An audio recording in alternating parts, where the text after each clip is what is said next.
ગટ્ટુ અને ચિંકીનું blanket fort. Gattu અને ચિંકીની શિયાળાની રજાઓ ચાલતી હતી. દરરોજની જેમ તેઓ આજે પણ બેડમિન્ટન રમવા માટે ઘરની બહાર જતા હતા. પણ મમ્મી અચાનક તેમને રોકી લે છે. ગટ્ટુ ચિંકી, આજે ઘરે બેસીને જ રમો. બહાર બહુ જ ઠંડી છે. બહાર જશો તો બીમાર પડી જશો. પણ મમ્મી. પણ કંઈ નહીં, મેં જે કીધું છે તે જ કરો. ગટ્ટુ અને ચિંકી બંનેના ચહેરા ઉદાસ થઈ જાય છે. તેમને સમજણ નથી પડતી કે તેઓ કરે તો શું કરે. એવામાં મમ્મી ત્યાં આવીને ટીવી ઓન કરે છે. ટીવી પર આર્ટ એન્ડ ક્રાફ્ટનો શો ચાલતો હતો.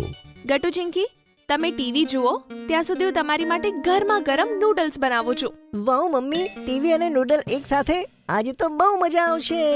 ગટ્ટુ અને ચિંકીના ચહેરા પર સ્મિત પાછું આવી જાય છે અને તેઓ મજાથી ટીવી જોવા લાગે છે. બાળકો, આજે આપણે શીખીશું બ્લેન્કેટ ફોર્ટ બનાવવાનું.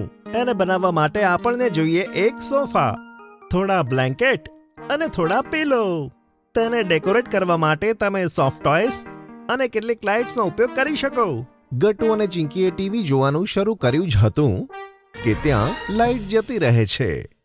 એમનો પૂરો જોશ ઠંડો પડી જાય છે.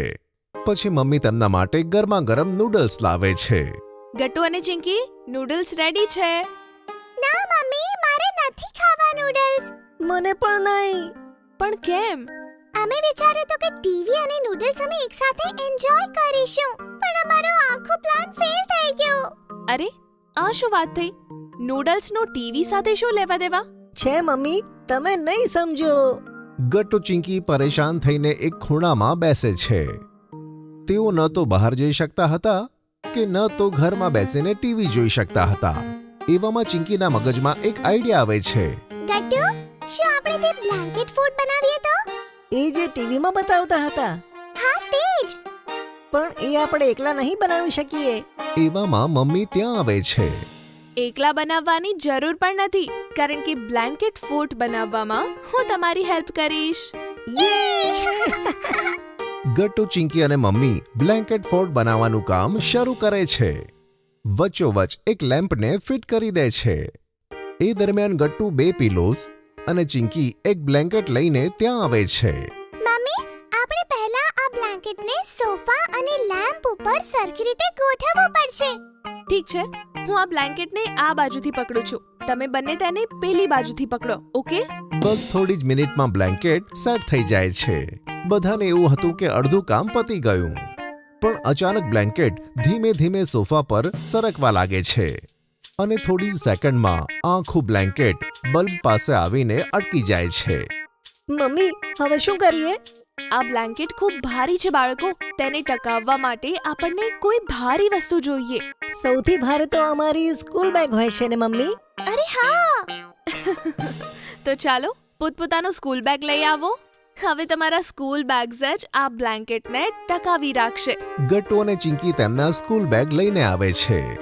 ત્રણે મળીને બ્લેન્કેટ ફરીથી સેટ કરે છે અને જ્યારે બ્લેન્કેટ સેટ થાય છે ત્યારે ગટ્ટુ અને ચિંકી તેને ટકાવવા માટે પોતપોતાના સ્કૂલ બેગ મૂકી દે છે.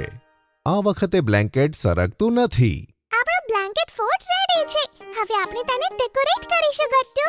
જો આપણે તેને દિવાળી લાઇટ્સથી ડેકોરેટ કરીએ તો? સારો આઈડિયા છે, પણ અત્યારે તો લાઇટ નથી. તો પછી દિવાળી લાઇટ્સ કેવી રીતે ચાલુ થશે? ઓ નો, તે તો હું ભૂલી જ ગઈ હતી. ટેન્શન ના લેશો બાળકો, મારી પાસે આ પ્રોબ્લેમનું પરફેક્ટ સોલ્યુશન છે. મમ્મી ત્યાંથી જતા રહે છે અને જ્યારે તેઓ પાછા આવે છે ત્યારે તેમના હાથમાં હોય છે 2 બોટલ કોક લાઇટ્સ. એનો પ્રકાશ જોઈને ગટ્ટુ અને ચિંકીની આંખોમાં ચમક આવી જાય છે. વાવ! આ તો ખૂબ સુંદર લાઇટ્સ છે. સુંદર પણ છે અને કામનું પણ, કારણ કે આ બેટરીથી ચાલે છે. મતલબ વીજળી હોય કે ના હોય, આ હંમેશા ચાલશે. ઓહ વાવ! ગટ્ટુ, ચિંકી અને મમ્મી બ્લેન્કેટ ફોર્ટને ડેકોરેટ કરવાનું કામ શરૂ કરે છે. સૌથી પહેલા મમ્મી અંદર ગાદલું બિછાવે છે. પછી તેની ઉપર 2 પિલોસ મૂકે છે અને છેલ્લે મૂકે છે કોક લાઇટ્સ. આ તો બહુ સુંદર લાગે છે, કોઈ સપનાની જેમ. હું મારો ટેડી બેર લઈને આવું છું. જો તે અહીંયા હશે તો આ ફોર્ટ વધારે સુંદર લાગશે. અને હું જઉં છું મારો સ્પાઈડરમેન લેવા. ચિંકી જલ્દીથી તેનું ટેડી બેર લાવે છે અને બે પિલોઝની વચ્ચે તેને મૂકી દે છે. ગટ્ટુ તેના સ્પાઈડરમેનને ટેડી બેરની સાથે મૂકી દે છે. મમ્મી હવે ખૂબ ભૂખ લાગી છે. તમે જે નૂડલ્સ બનાવ્યા હતા તે લઈને આવો ને પ્લીઝ. તે નૂડલ્સ તે તો મેં બંટી અને હરીને આપી દીધા અને હવે ઘરમાં નૂડલ્સનું એક પણ પેકેટ નથી. ઓ નો. તો શું તમે અમારા માટે પિઝા બનાવી શકો છો? પિઝા ખાધે બહુ દિવસ થયા. બનાવી દે પણ તેના માટે ઘરમાં ચીઝ પણ તો હોવું જોઈએ ને. તો મમ્મી તમે છે ને અમારા માટે સેન્ડવિચ બનાવી દો.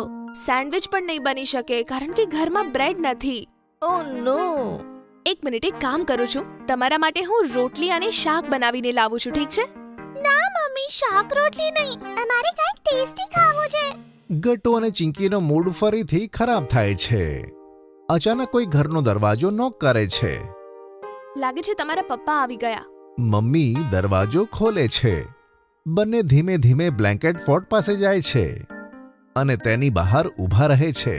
કંઈક સારું ખાવાનું મળી જાત તો કેવી મજા પડી જાત. હા ગટ્ટુ, તું સાચું કહે છે. ગટ્ટુ ચિંકીની માસૂમ વાતો સાંભળીને મમ્મી પપ્પા હસવા લાગે છે. Surprise surprise surprise. Gattu Chinki, આ જુઓ હું તમારા માટે શું લાવ્યો છું. પપ્પાનો અવાજ સાંભળી ગટ્ટુ અને ચિંકી ઝડપથી પોતાના બ્લેન્કેટ ફોર્ટની બહાર આવે છે. પપ્પાના હાથમાં નૂડલ્સના બે મોટા ડબ્બા હોય છે. નૂડલ્સ. તમે અમારા માટે નૂડલ્સ લઈને આવ્યા? હા, અને તે પણ તમારા ફેવરેટ ચાઇનીઝ રેસ્ટોરન્ટમાંથી. થેન્ક યુ પપ્પા. અરે થેન્ક યુ મને નહીં, તમારી મમ્મીને કહો. તમારી મમ્મીએ જ મને નૂડલ્સ લાવવાનું કહ્યું હતું. Thank you mummy. તો આ બતાવો બાળકો કે તમારા બ્લેન્કેટ ફોર્ટમાં મારા માટે જગ્યા છે. હા પપ્પા, અમારો બ્લેન્કેટ ફોર્ટ બહુ મોટો છે. આ થઈને વાત.